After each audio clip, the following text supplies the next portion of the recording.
finally, let's take a look at the 5-day forecast.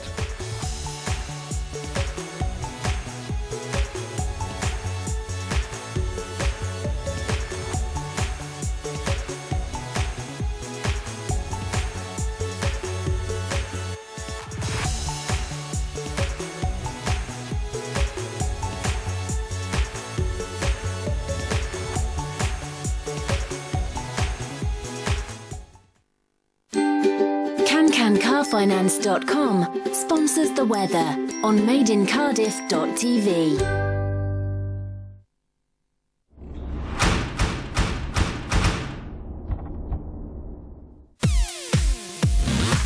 Intrabiz, Wales's biggest independent business network, sponsors What's Occurring Cardiff. It's Monday the 23rd of March. I'm Mary-Claire Kerry-Jones. What's occurring, Cardiff?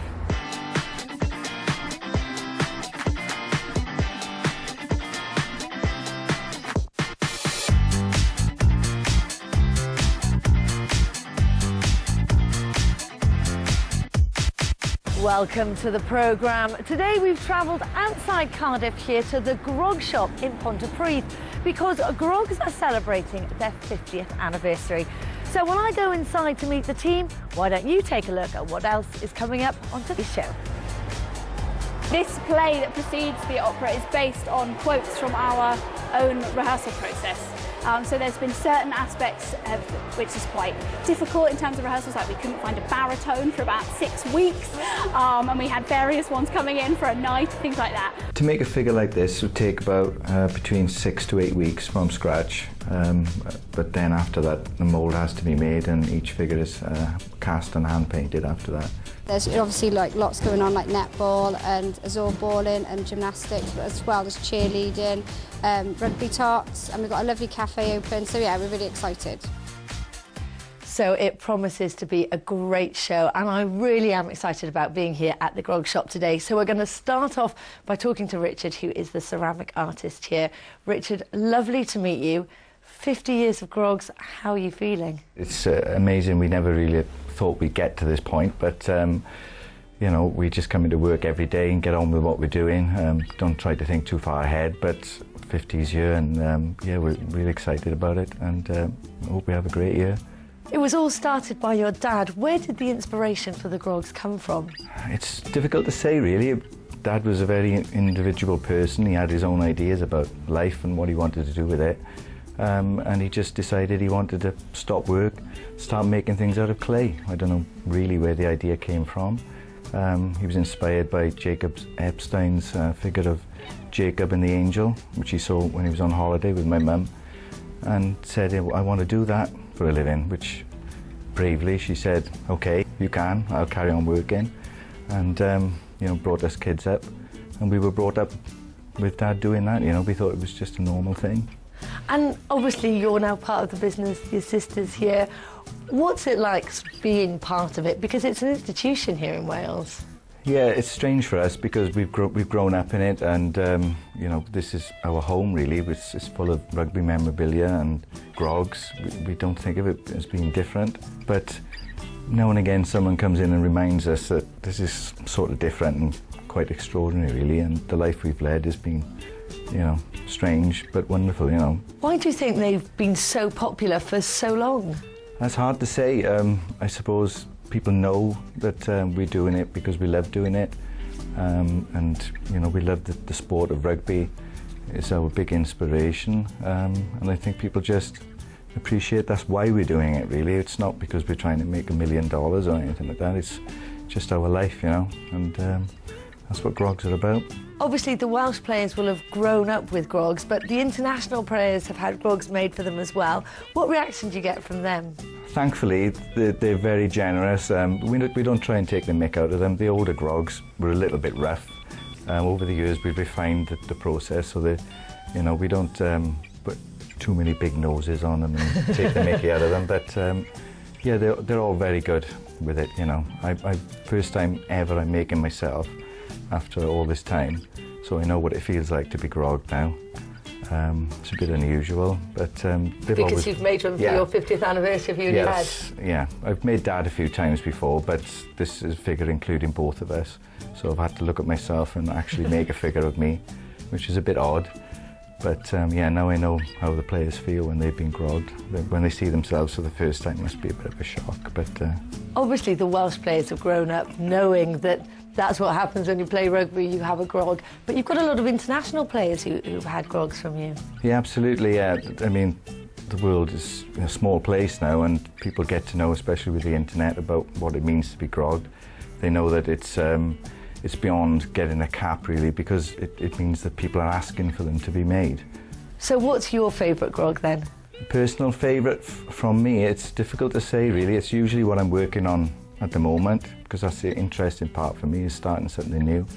But, you know, great characters like Gareth Edwards, Mervyn Davies, and all those old, really groggy-looking characters. But right up to the modern day, you know, Lee Halfpenny. Bit of a challenge because Lee's so good looking, but you know, all these modern players. Sam Warburton was another one, yeah. Well, we'll be talking about how you make the grogs later in the programme. For now, though, Richard, thank you. And we're going to go back to Cardiff now, because Central Youth Club has expanded into a brand new building, and I've been to find out more.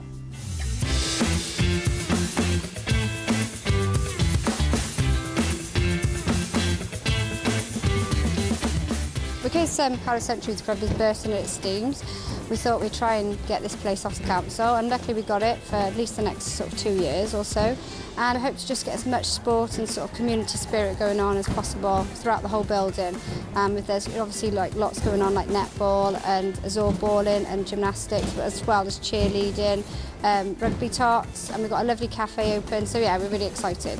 What sort of a difference will this make to the club?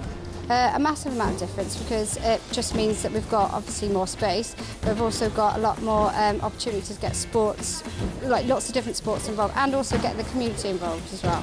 So you've only been open a few weeks? About 3 weeks, but not sort of. We had an open day, but we haven't been having trouble with the gas and stuff like that. So we're hoping that it will be sort of next month or so. It'll be really up and running. So we've got lots booked in for the next month. And what's been the reaction from the people that have been here and seen it so far?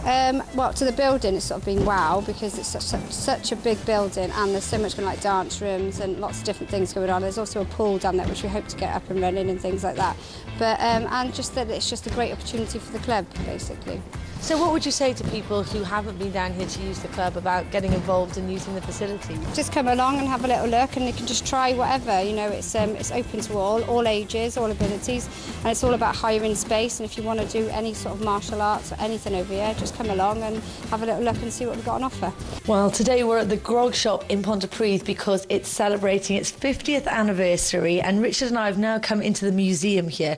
Richard, there's a lot of history in this place, isn't there? Yeah, absolutely. Yeah, we've managed to keep some things that Dad made back in the early 60s. Some of them we've managed to get back from collectors, because most of what we made we've sold over the years. But these weird-looking things are what Dad started making. First of all, they were characters from the Mabinogion, but nobody understood what they were really. I mean, they're a bit odd-looking even now. But once he put into rugby shirts, people which we can see down here. People sort of understood what he was getting at then, and in 1969 he made his first ever Gareth Edwards after the Springbok game, and he put them in the window display in the tourist board in Cardiff, and somebody bought them, and from there we went on to make rugby players. Fantastic. And if we walk along here, this is actually my favourite bit of the museum because it's very personal to me. There's a picture of my grandfather, who was Welsh rugby player Cliff Jones, with his grog, which was always centre stage in the living room at my grandparents' house. It is great to see it there, and lots of pictures of other famous players. Absolutely, yeah. It's a wall of fame. We've got lots of photographs of people over the years. People have come and gone, and you know, we like to keep a reminder of them, because even, you know, people bring in their grogs, we forget sometimes what we have made. It's, you know, been a long time. Fantastic. And as we look along here, obviously you've got a lot of the players from the 70s. This is when you started making them. Yeah, I was making figures before I left school. Used to do it for pocket money, used to make these celts, and Dad would give me 50p and sell them for a tenner. And good business on his side. Yeah, it was good business and good practice for me. I loved doing it. And then I took over doing the faces, as I said, and you know, it went on from there, yeah. And on the wall behind us, we've got a picture of the first ever piece you sold. Yeah, that was a gorilla. I'd been on a school trip to Bristol Zoo, and the gorilla there had given birth to a baby gorilla, and it's really inspired me. I've always been obsessed by gorillas for some reason. And I made this figure, and I sold it for £2. And you know, I've never looked back since. Fantastic. And as we keep walking, obviously we come into a more modern day. We've got some Grand Slam heroes there. Yeah, these are the figures that the moulds have reached their limit. Most of the stuff we make now are limited editions, and when the mould has reached its limits, the mould is destroyed, so you can't buy it then.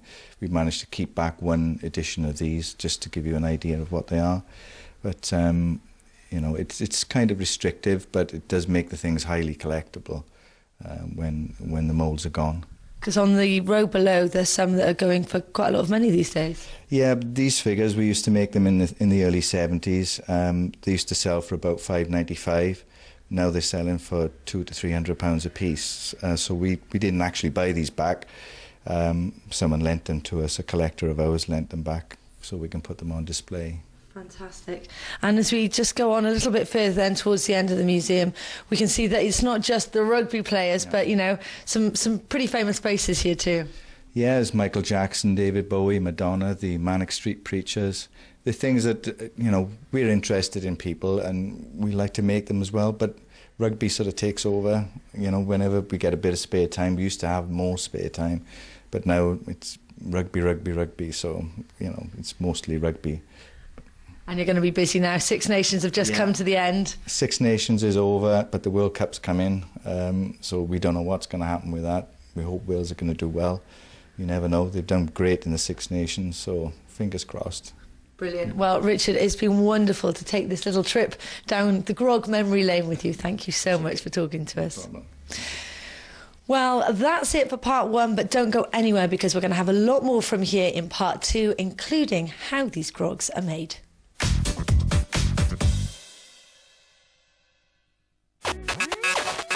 Introbiz sponsors What's Occurring Cardiff.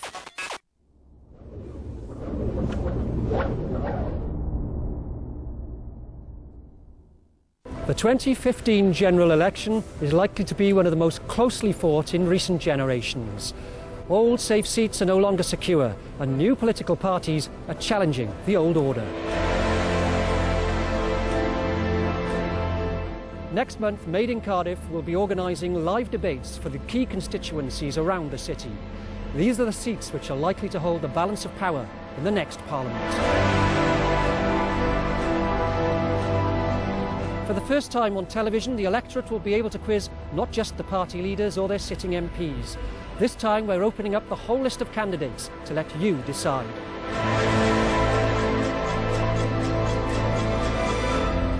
If you want to be part of the live audience for these elections debates, then go to madeincardiff.tv/elections. The live election debates, only on Made in Cardiff.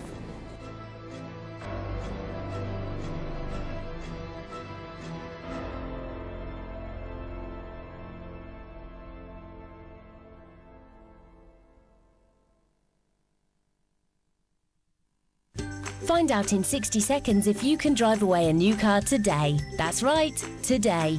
Log on to cancancarfinance.com.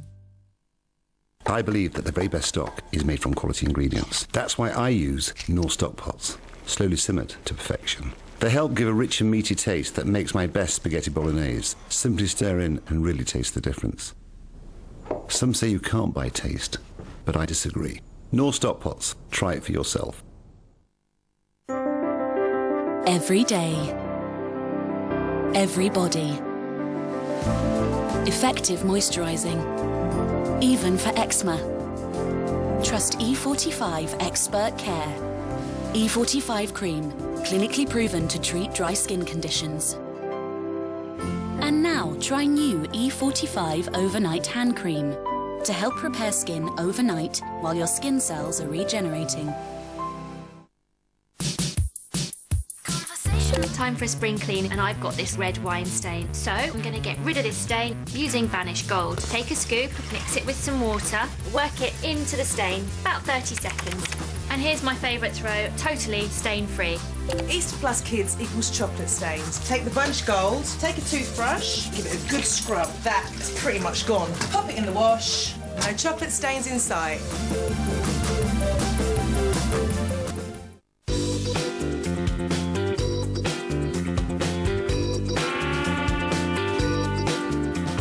Something to look forward to on Made in Cardiff TV, a new series of turning tables. When I get to eat out, and I look forward to that, and the chef gets to eat with me, and I'm never sure whether they look forward to that.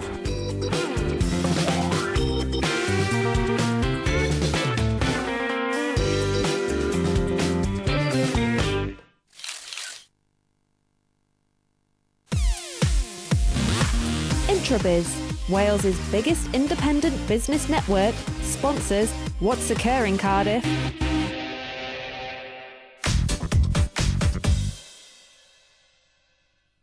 Welcome back to the programme. Today I'm at the Grog Shop just outside Cardiff in Pontypridd as it celebrates its 50th anniversary. We'll have more on that shortly, but first it's time to announce the shortlist for our keynote competition. The winning artist or band will be performing at Mermaid Quay next month. We had loads of entries but have managed to whittle them down to just 12. They are Finger Trip Band, Fountainhead, Naomi Gidney, Ragsy, Smokestack Lightning, Darren Parry, Fire Fences, Quartet Group, The Broadcasts, The Echo and the Always, The Lost and Found and Viva La Burn. Now we want you to help us choose our finalists. For details of how to get involved, go to our website www.madeincardiff.tv/keynote. Make sure you get your votes in for that. Well, today I'm at the Grog Shop and I've now come into the workshop with Richard here. Richard, you're currently working on Rhys Webb. That's right, yeah. Rhys is one of the new boys, but great character. He's going to make a great grog, I hope. So how long would a grog take to make? To make a figure like this would take about between 6 to 8 weeks from scratch. But then after that, the mould has to be made and each figure is cast and hand painted after that. So it's a very time-consuming process. But if something more complicated obviously takes even longer. Sometimes up to 6 months to make the master figure. So it can be very time-consuming. And what is it that you're looking to pick out when you're doing the creations? Well, it's difficult to say really, but I can spot it straight away in somebody. Someone, you know, we used to say, the uglier they are, the better the grog, but we're not that rude anymore. But yeah, anyone with a broken nose or big bushy beard or something like that, it always helps. It's easier. But these days, it's you know, the boys are getting better looking and they're well groomed. Yeah, they're covered in muscles, and so it's got a bit harder over the years. But there's always something you can pick out in someone's features. You can hang the portrait on really. So you know, no one's floored me yet, but. And of course, they are all handmade, as you said. Yeah, once I've done this, which is the fiddly part. From scratch. Then we make a mould from that after it's been fired in the kiln. But each piece that comes out of the mould is fettled and then dipped and hand painted, which is the other really, really fiddly part. You can't just paint them, it's really tricky to do. But it makes each piece unique. So what sort of training did you have for this? I've been training all my life really. That's all I've ever done. Since a child, since a little baby, I've always been handling clay, and so did my sister Cathy. But you know, I just had an aptitude for likenesses. I just loved doing people's faces. So my dad let me take over when I was quite young. He could do some people, but he'd get frustrated if he couldn't do people with more detailed, you know, finer features. But I was very keen, so I'd be waiting to jump in there and say, "I'll finish that, Dad." And that's how I learned, really. It was like a 45-year apprenticeship, really. So you must have seen some amazing players coming through the doors in that time. Yeah, well, you can't believe it really that when you were a child growing up that people like Gerald Davis and Gareth Edwards would come into your home and looking at your work, you know, because even then I was drawing and things like that, and they were coming and commenting on what you were doing, but I couldn't go to school and tell anyone about it because they wouldn't have believed me. So it was a well-kept secret. Everyone knows now then. Yeah. Until I left school and started working here full-time in 1976. And as well as coming to your house, obviously a lot of the players have come here to the shop. We can see the autograph wall behind me. Our famous autograph wall, the Wall of Fame. Yeah, it just came out of nowhere really when we were children. My dad was always going to rugby dinners and bumping into players, and he'd say to us, Gareth Edwards said he's going to come to the shop this week, and of course Gareth would never turn up, he was a busy guy. So eventually when he did turn up, we made him sign on the wall over there, I was here, Gareth Edwards, and since then the world and his uncle have signed the wall. Anyone who's an international rugby player has been asked to sign the wall, and it's now absolutely covered, there's not a lot of space left on it. I love the picture of Ryan Jones signing it, he looks very young there. Yeah, well, when they come and pick up their grog, I mean, that was when Ryan's first grog was made. That's when they signed the wall. And Ryan was just a baby then, but one of our favourite players, Ryan. Lovely guy. So where do we go from here? Obviously, you're celebrating a 50th anniversary. Another 50 years of grogs? Well, yeah, if I live long enough, yeah. I don't look forward to retiring, really. It's not something you retire from. My dad never stopped working. So I don't intend to do that. I mean, every time I see a new player coming onto the scene and they look like a grog, that's what I'm interested in. Well, Richard, thank you so much for talking to us. It's been fantastic to see a grog in the making. Well, for something totally different now, and our reporter Ndidi Spencer has been to meet a group called Pocket Opera, who encourage youngsters to get involved in operatics, and they've just held their first performance.